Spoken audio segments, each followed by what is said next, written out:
নমস্কার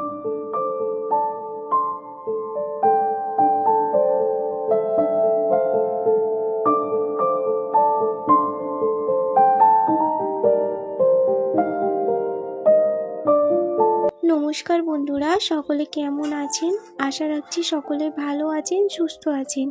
পল্লবীস ব্লগে আরও একটা নতুন ভিডিও আপনাদের সকলকে অনেক অনেক স্বাগত, অনেক ভালোবাসা। এখন বাজে সকাল 6টার মতো। এখন থেকে আজকে ব্লগটা শুরু করলাম। সকাল সকাল উঠে ফ্রেশ হয়ে নিলাম আর ফ্রেশ একটু কুলেখাড়ার রস খেয়ে নিলাম। এটা তো খালি পেটে খাওয়াই উচিত, তো সকাল সকাল একদম খেয়ে নিয়েছি।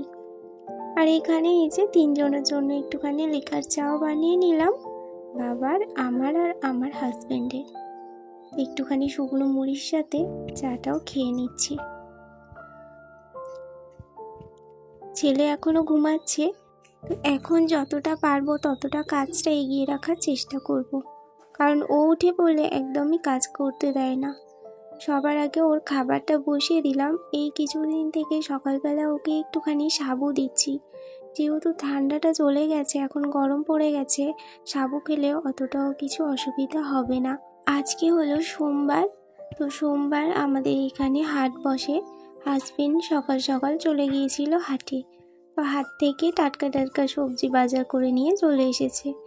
আজকে নিয়ে এসেছে এঁচোড়, তার সঙ্গে লাল শাক, ধনিয়া পাতা নিয়ে এসেছে, বেগুন, একটা কাঁচা কলাও নিয়ে এসেছে, তার সঙ্গে কিছু সজনের ডাঁটাও নিয়ে এসেছে, আরও নিয়ে এসছে টমেটো,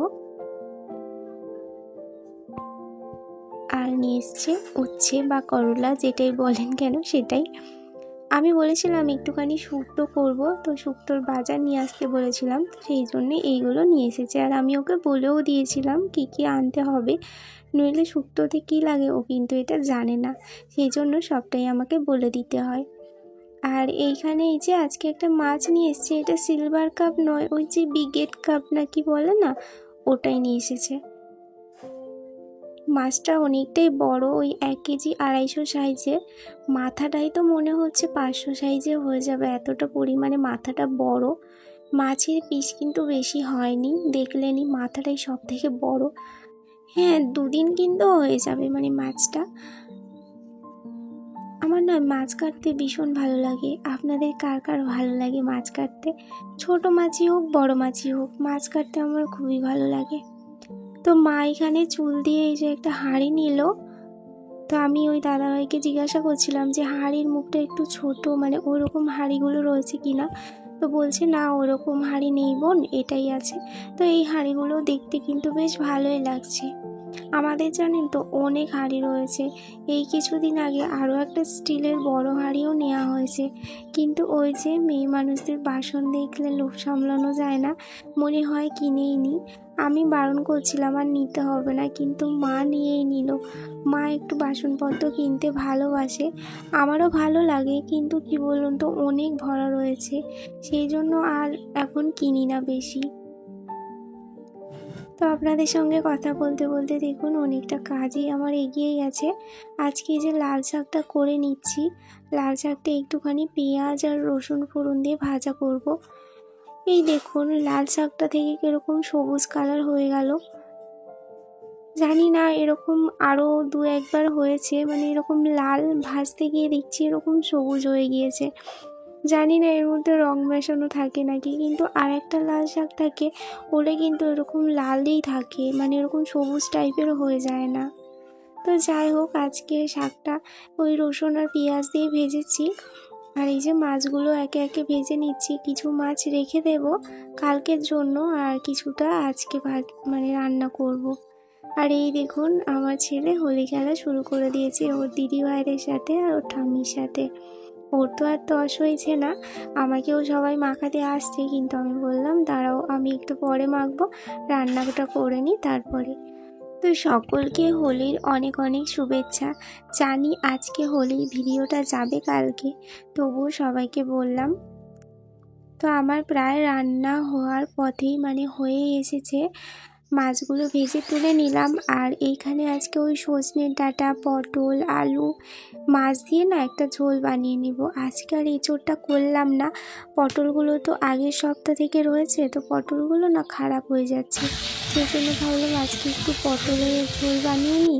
এঁচোড়টা কালকে বানাবো, এঁচোড়টা খারাপ হবে না, কালকে করলেও হবে, কিন্তু পটলগুলো যদি কালকের জন্য রেখে দিই তাহলে না সব পটলগুলো নষ্ট হয়ে যাবে আর খাওয়াই হবে না। আর সবজি নষ্ট করতে না ভীষণ গায়ে লাগে, সত্যি কথা বলতে। শুধু সবজি নয়, যে কোনো জিনিস, কি বলুন তো, পয়সা ইনকাম করতে না অনেক কষ্ট হয়, কারণ আমিও ইনকাম করি, আমিও জানি যে ইনকাম করার জন্য কতটা পরিশ্রম করতে হয়। তো সেই জন্য না আমার কিছু ফেলতে ভীষণ গায়ে লাগে। তো আমার রান্না কমপ্লিট হয়ে গিয়েছে, আর দেখুন সবাই কিন্তু রং মাখানোর জন্য চলে এসেছে। আর আমি আগে মা, বাবা, আমার হাজবেন্ড সবাইকে রং দিয়ে সবার সাথে একটুখানি ফটোশ্যুট করে নিচ্ছি। আমার হাজবেন্ড তো রং মাখে না, কারণ ওর রঙে অ্যালার্জি আছে, সেই জন্য ওকে বললাম তোমার একটুখানি পায়ে দেবো, তারপরে আমি কিন্তু গালে দেবো না। তো স্নান টান করেছি রং খেলে। আর এইখানে কি কি রান্না হয়েছে দেখুন, তেঁতুল দেওয়া মাছ করেছি, এই যে শাক ভাজা করেছি, আর এখানে ওই যে মাছের ঝোল, পটল আলু সজনের ডাঁটা মাছ দিয়ে, আর এখানে লেবু কাটা রয়েছে, আর এখানে ধনেপাতা চাটনি রয়েছে। আসলে সবারই খাওয়া হয়ে গেছে, আমি আর মা খেতেই বাকি রয়েছি।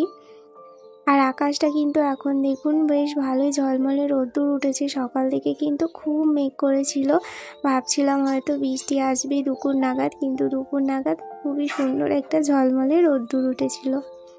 তো এই যে ছেলে এখন লস্যি খাচ্ছে ওর বাবার সাথে, দোকানে গিয়ে বললো কি আমি কিছু খাবো, আমার হজম করার কিছু কিনে দাও, বলে এই যে লস্যিটা কিনে নিয়ে এসছে।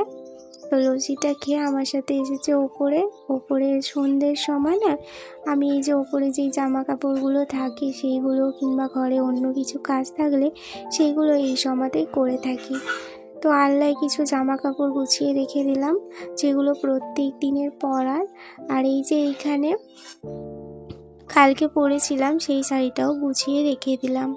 কি বলুন তো বন্ধুরা, শুধু টাকা পয়সা থাকলেই হয় না।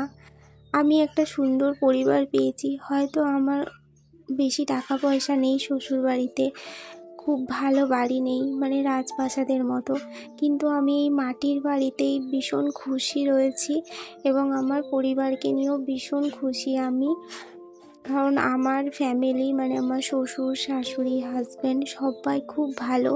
আর আমার শ্বশুর শাশুড়ি তো আমাকে ভীষণই ভালোবাসে, পুরো মেয়ের মতো, ওনাদের ওই একটাই ছেলে, আর সবার কাছে ওনারা কিন্তু বলেন যে ওই আমার এক ছেলে আর এই যে আমার এক মেয়ে, সব সময় নিজেদের মেয়ের মতো করেই আমাকে রাখে, আর আমিও কিন্তু ওনাদেরকে মা বাবার মতো করেই ভালোবাসি। এই যে ইঁদুরের জন্য আলমারিতেই সর্ষের তেলগুলো ভরে রেখেছি, সব জামা কাপড়গুলো আলমারিতে তুলে দিলাম। তো চলুন বন্ধুরা, আজকের ভিডিওটা এখানেই শেষ করছি। সবাই ভালো থাকবেন, সুস্থ থাকবেন, সাবধানে থাকবেন। আগামীকাল ঠিক একটা নতুন ভিডিও নিয়ে দেখা হচ্ছে।